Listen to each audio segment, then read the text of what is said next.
Hi, this is Jeannie at Trendy Tree, and I've got to take some product images today, so I thought I would just take a minute and show you how I set up for that. Now, a lot of the product images that we have on Trendy Tree are come with stock images that are just great, that you don't have to do anything to, and then sometimes you get some from vendors that are just, they're just not that great. So here, for example, is a box that I have to photograph, so you can see. This is how they come from China. They're just kind of all packed in this is an assorted box that they'll be in a case, and they're all, squashed up and that kind of thing. So you have to work on them a little bit to get a decent image. So I was going to show you my setup. Now, I am by far not an expert photographer, but I can, take good enough product images to get by with. So it's best if you have 3 lights, if you have one in the front and one on each side. I used to have 3 other lights that I used, but honestly, they took up so much room in my space here that I let Matt have them, so I'm just using a ring light. So, of course, that's my craft table. And that whiteboard in the back is the board that I keep on my easel, when I'm making wreaths or anything. So this is a smaller tabletop easel, and I just put my whiteboard on that. And of course it has those command hooks on it, but when I take an image, I can edit that out. And then I always want to have a white on the front of the image. So this is just a whiteboard that I got at Walmart, and I just laid that down. The more white that you can have, the less editing that you'll have to do. And then this is just some styrofoam. Now this is not craft styrofoam. This is just some old packing foam. And I say big pieces like that because sometimes you need them for something like, a spray to stick in, to get a picture.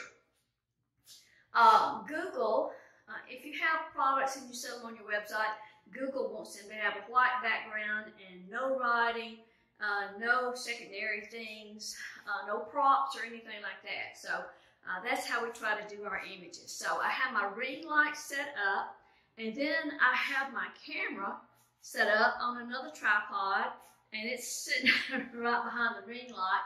So you can see this is what my image looks like, when I'm getting ready to take it.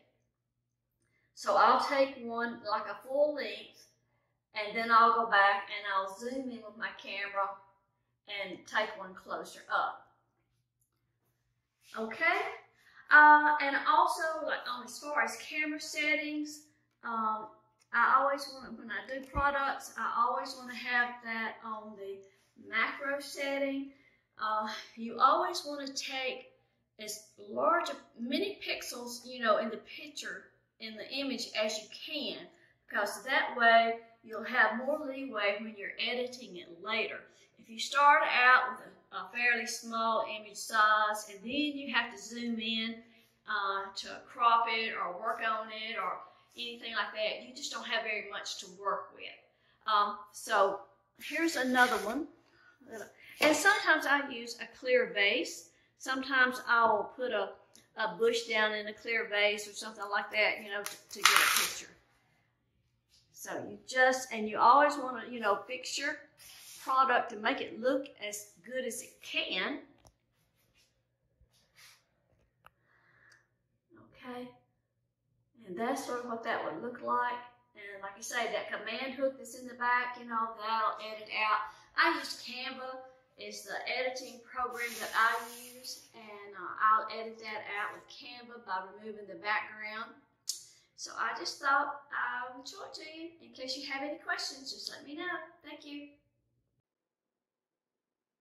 Okay, so now we're going to take our photo and edit it and make it ready for a product. So I'm in Canva. Now Canva is my go-to photo editor. I also use Photoshop. Sometimes I go to PicMonkey, but Canva is the one that I use every day, day in and day out.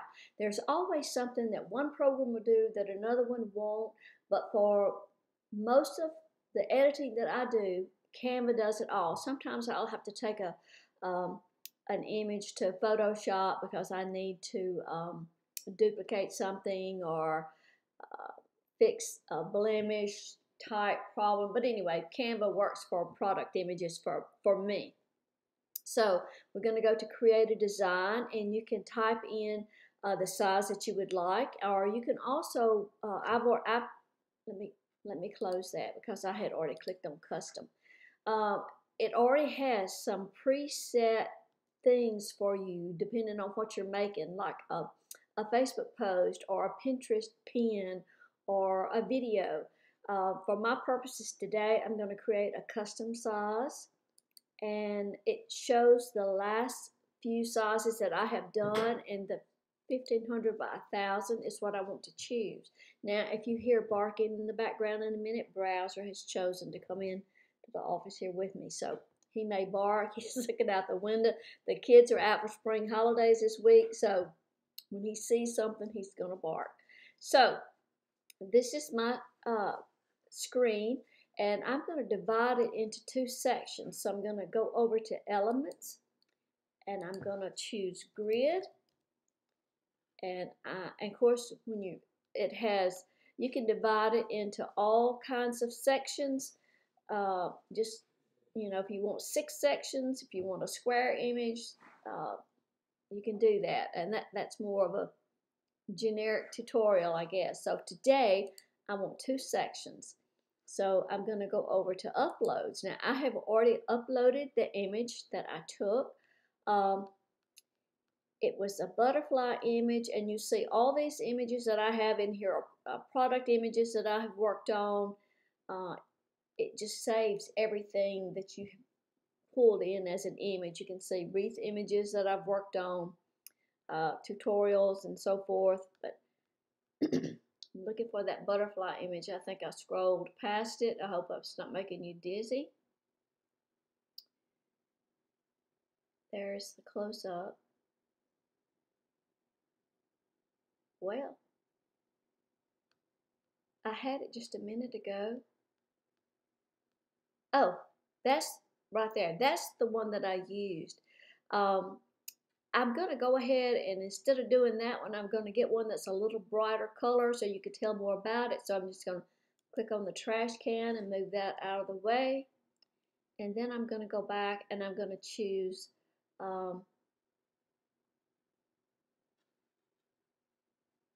this image just because it's brighter. Okay, so this is the image that I took right off my camera, and I'm going to just go ahead and square that up a little bit. I'll make it more of a rectangle. Now, when you're pulling blocks in from the left or the right or the top or the bottom, you're not changing the size of your image. If you pull from the corners, you'll enlarge the image. So we're just going to drag that over, let it fill in the box. I need that same image again. Now I went back to the image and dragged it over. I could have said copy. Let's do that. I'm right click and say copy. Come over to my block and right click and say paste. It didn't. It pasted the whole grid and everything. So that's not what I want. So we get rid of that. Sorry. So we just bring that image over, and I'm just going to take those sides in some.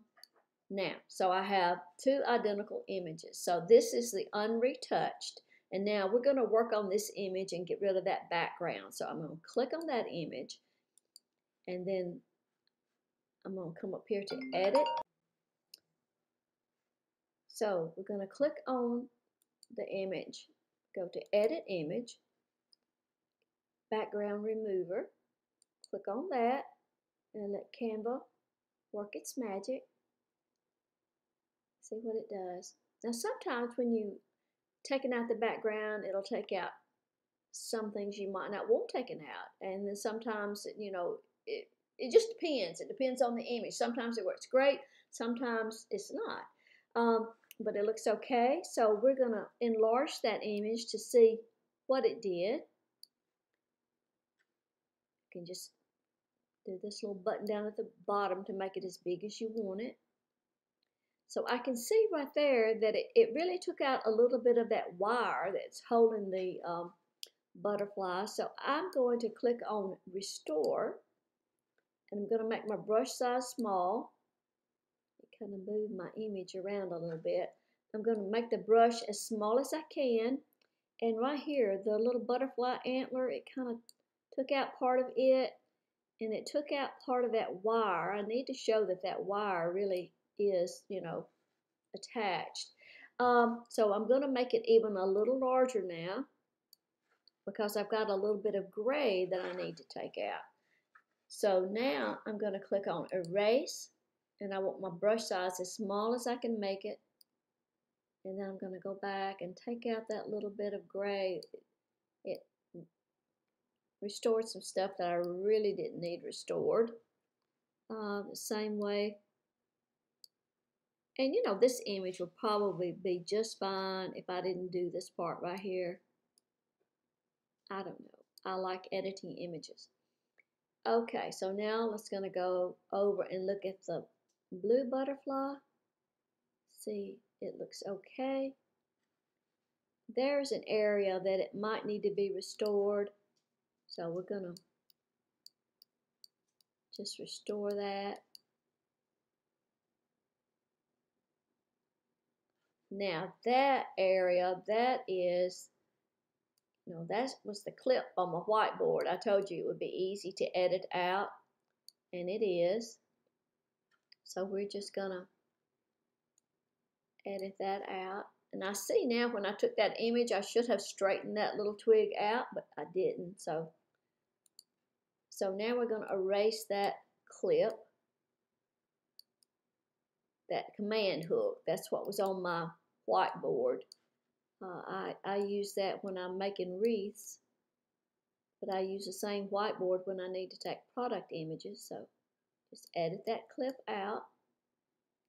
And we're going to go down and look at the rest of the butterfly. Let's see if everything looks okay. Now this is something that if I was in Photoshop that I could fix. You can see that product sticker was wrapped around that stem. So I really can't do anything with it in Canva. But if I was using photo elements, I could go in here and duplicate this brown part, brown and green part of the stem, and I could cover that up. But I can't do that in Canva, so that I know of. So we'll just have to leave that alone. But that looks okay. So I'm going to come on back, make it normal size. So I'm going to say done and apply. So there's our unretouched, and then there's our retouched image. Now, the colors look great. I always like to brighten mine just a little bit. So I'm clicking on the image again and hit edit image. And then come over here. It says adjust. I'm going to turn that brightness up just a little bit, not much, because those colors are pretty bright. But I always like to turn it up just a little bit and turn up the contrast just a smidge. And usually I like to sharpen the image just a little bit. Let me go back to that adjust. You see where I clicked on see all? There's other adjustments. There's filters and all kinds of things that you can do. But we're going to click on see all right there. And I'm going to scroll down to clarity and bring that over to the right just a little bit. And where it says blur, if you go to the left, you're blurring. If you go to the right, you're sharpening just a little, not much. There goes browser, y'all. So that's good enough, okay? So there's our image, the unretouched and the retouched. So for our purposes, for Trendy Tree purposes, I will square that image up. I'll download that image, and I'll, well, let me just show you what I'll do. I'll get rid of the unretouched, get rid of that, and then I'm going to resize. I'm going to make the image 1,000 by 1,000. That's what we do our images on Trendy Tree. And I'm going to just increase that image. I don't want that grid right there, so I figured that would happen. I clicked on that and it took away my image.